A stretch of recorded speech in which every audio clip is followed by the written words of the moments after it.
Welcome to the Faith is Not Blind podcast. I'm Sarah Devonier, and I'm here with Kate Barker, who is Sister Barker. She is a set-apart missionary for the Church of Jesus Christ of Latter-day Saints. She's actually the first set-apart missionary that we have had on our podcast. That's exciting. I didn't know that. Yes, so congratulations awesome. on being the first. Thank you.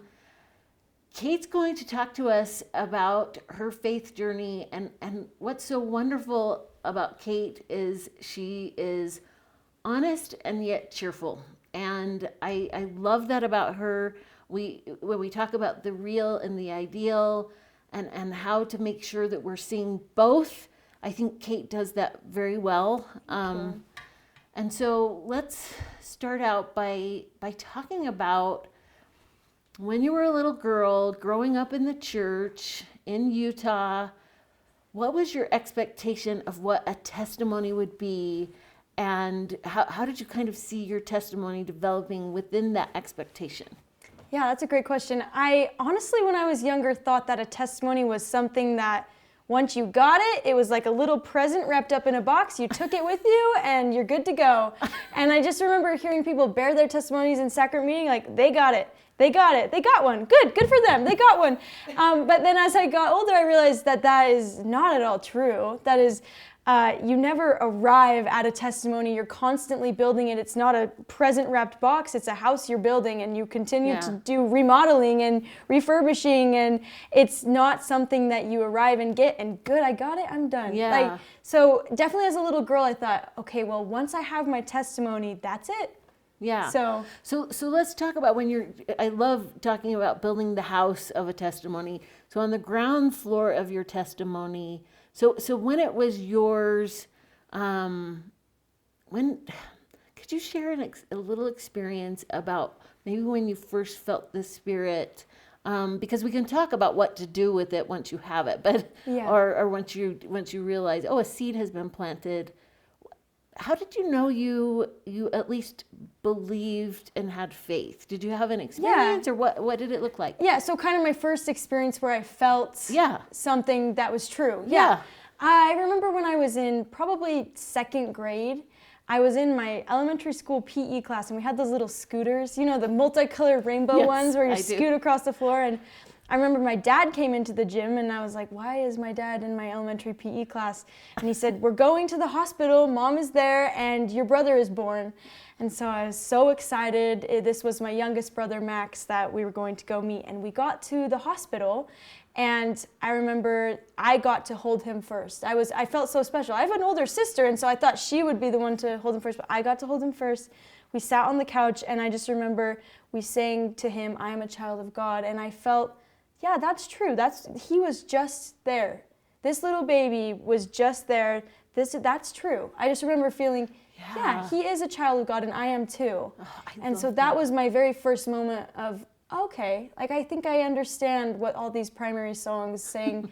Okay, I feel it now. Yeah. So that was probably my first experience. I love too how you're making a little distinction between this is true and this is the truth. Oh yeah. And that maybe, as you talk about developing a testimony, developing faith, there's a difference between I know the truth and I know this thing is true. So you're holding your brother, you're feeling the Spirit, you are holding the plan of salvation in your arms, and feeling it.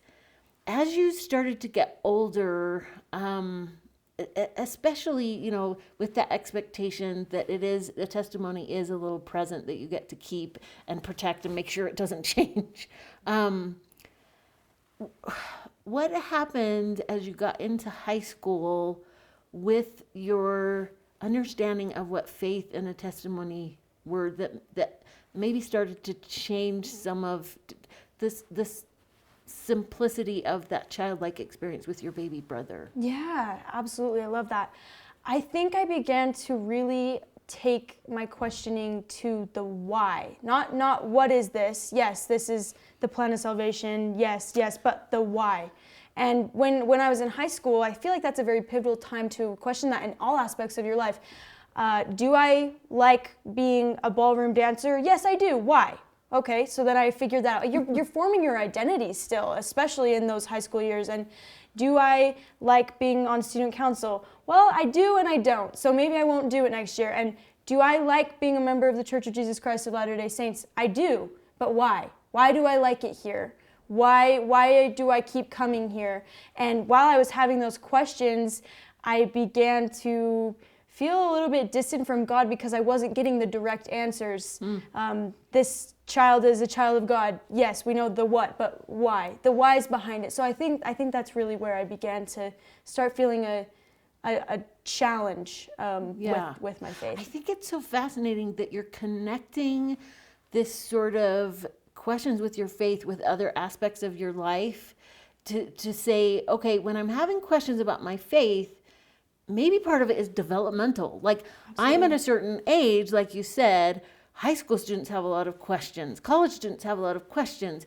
So if I have questions about the church, am I just having questions about the church, or does that relate to maybe everything going on in my life? What would you say to that? Oh, I'd say absolutely. And I believe that we are mentally, spiritually, and physically, those aspects of our life are all so connected. And as you get older, those things will continue developing and changing. And so I absolutely think that our faith is interconnected with the other aspects of our life. And as we question those things. Yeah, because it would be, I mean, especially if you're questioning and having these whys about the church and other things, to say, you know, I don't like student council. I don't think I'll do that anymore. I don't like how I feel at church. I don't think I'll do that anymore. Take us into what it felt like for you during that time to be at church, and how it felt, what you were thinking, and just take us into that time. Oh, yeah, for sure. So during that time, I actually was called to be on the seminary council of my high school seminary. And I remember when I went in for that interview with my stake president, he said, "We want to extend a calling to you. Will you serve on the seminary council?" And I accepted the calling, and I remember going home, and I was excited that I had gotten asked to do that, but I felt like I was being hypocritical, because I'm like, you just called me to bear my testimony to all my peers at seminary and be this example of scriptures and all these things, and I don't even actually know if I believe that right now. And so coming to church and going to seminary, and I don't know if saying that I was being hypocritical is the right terms, but that's kind of how I felt. It's like, I'm not even understanding this right now, and I'm struggling, and so I don't feel like I can be that force of strength for other people right now. Yeah, well, the expectation that anyone could be living anything perfectly in religion or out of religion, I mean, it's an impossible standard. Absolutely. And so in that way, none of us can live up to that standard. And and it's important, I think, to be able to see that in ourselves and maybe others too. Yes. That's an impossible standard. Yes. I can't expect that for myself or anyone else. As you were having these questions and maybe not feeling so great about your standing in the church, can you, again, share a little moment where, you know, if we were making a film of this, and what would the scene be where that sort of illustrates this is what the moment of crisis felt like, or this is when it was? Yeah, so you're saying, when did it kind of reach its point? Yeah, and maybe that's not fair to share with the world when it was hardest for you. But I think that will help other people, if they're there now, especially. When you were the least certain, what did that feel like? Was there a specific moment? Yeah, you feel like you're kind of floating in this nebula, honestly. I don't know if that makes sense. I just felt disconnection, honestly, from God, even from my family, because I was like, they're all so into something that I'm not feeling right now. Yeah. Like, they're all, let's do our Come Follow Me study, and let's go to church and everything. And I was just like, I don't know right now. And so that it felt like I was disconnected from everything, which was really, really hard and scary for me, because it's like all the things that I thought my life was going towards was like, maybe I'm not doing that right now, you know? Yeah. And I appreciate you sharing that, because there's someone right now feeling that way about the church or about their family. And that idea of uncertainty being something that maybe we're not alone in, Absolutely. that's going to help someone. So I appreciate you giving that vivid description of sort of disconnection. How did you get through that? And I don't want to imply that it's this is how it was and it's all better now. Right, because it's a journey. How did you keep going? Because it would have been easy to quit. I don't like this. I'm not going to do it. Obviously, you're wearing a missionary name tag. Yeah. We know there's at least a happily, if not a happily ever after, a happily ever now, because you have that name tag. But what helped get you through that? One or two things? Yeah. People ask me this actually, like, what was the moment? What's the moment? I don't have a moment. There was no, and that was frustrating too. I thought there was going to be a revelation or miracle moment and angels from heaven type deal, and that's not how it was. But I can tell you that there were a few experiences, and I'll dive into them, where I felt like lights were going on gradually. That inspiration was slowly coming. And one of them was I got invited. I had a really great friend group in high school. I was blessed with some really great friends, and one of my good friends, her dad is a stake president, and he invited all of us over to eat brownies and to have like a little scripture moment. And all my friends were going, and so I said, okay, I'll go. And I remember while we were there, he shared some scriptures just from the Book of Mormon about continuing to trust the Lord. And it was something that I really needed at that time, because when you feel like giving up, trusting the Lord seems impossible. It seems like that's the scariest thing, and I don't know how to do that right now. And so he shared those scriptures, and I felt just not like, wow, there's peace, but like a nice feeling of it will be okay. It's not right now. You're struggling right now, but it will be okay. And what he's saying, you should be listening to this. And so that was one moment where I was like, okay. And I think every time you have even just a small bit of that light, it motivates you to keep going. Maybe I can find some more. Maybe I can find some more. Maybe I can make sense of where I am right now by stepping. And sometimes those steps are centimeter steps, and that's okay. And that's what I realized, is you can take centimeter steps while you don't know everything. Yeah. Well, and it seems like what you're saying is that you learned getting a testimony is not just one big moment. There are little steps, little moments, and maintaining a testimony is little steps and little moments. And what I love about that is you're a ballroom dancer. Yes. And so when you know a dance, when you feel like this is ready to perform, how does learning a dance and all the little steps that you have to learn relate to the process of your testimony? I like that. I really like that analogy. You have to sometimes do things over and over and over again. And sometimes the choreography just really isn't working in that part of the dance, so you scrap it, you start over, and that's okay. Start fresh.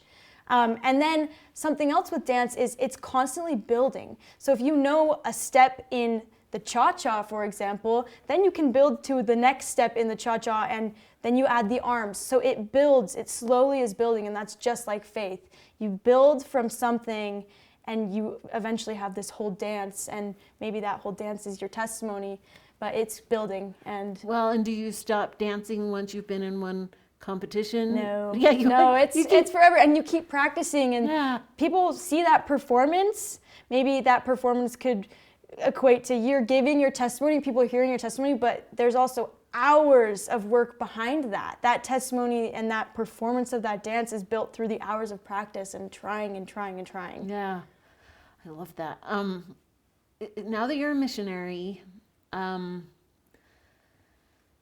what's your working definition of faith? And I never really thought about that before, because we say, well, faith is a hope for things that aren't seen, right? But maybe there are different definitions of faith and working definitions of faith throughout our lives. When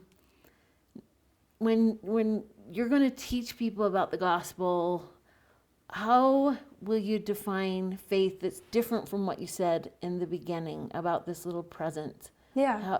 What is faith now? Like if someone said, in order for me to have faith, do I have to know the church is true? Do I have to know all the things are true? What would you say? No, faith is not a perfect knowledge, definitely not a perfect knowledge. And I think one of my favorite ways to think about faith is that faith is believing something and then aligning your actions with that belief. If you believe in ghosts, then you're going to act on that and you're going to be scared whenever you go in a haunted house. Just as if you believe in Jesus Christ, you're going to align your actions to follow him. So you can have faith in anything, but really changing your actions to show that you have that faith is how you know you're exercising your faith. I like the word exercising because that implies that you're doing something. Faith is doing something. Faith isn't just, I have it. Faith is, I am doing something about it. Yeah. Let me ask you one last question. With all the questions about why that you asked in high school, and you asked the question, why am I putting mission papers in? Why, I'm sure people have asked you that. Yeah. What's your favorite why question now that you really feel like I like thinking about it? It helps me to ask this why question. What's your favorite? I love that. I'd say my favorite why is just, why am I here right now? Why am I here? And that means, why am I here as a member of the Church of Jesus Christ of Latter-day Saints? Why am I a missionary? And that is because I know there is goodness here. I have felt it. And my dad growing up, one of my favorite things that he would tell us all the time is, he would quote the scripture, by their fruits ye shall know them. And honestly, that can apply to anything in our lives, but I love applying it to the gospel and seeing what the fruits of this gospel are. And I know that this gospel brings us peace and it brings us hope and direction. And even if those are in small glimpses, it's still there and it's still support in a world that is so hard. And so my favorite why to ask is, why am I here? And it's because the gospel is good and Jesus Christ is good.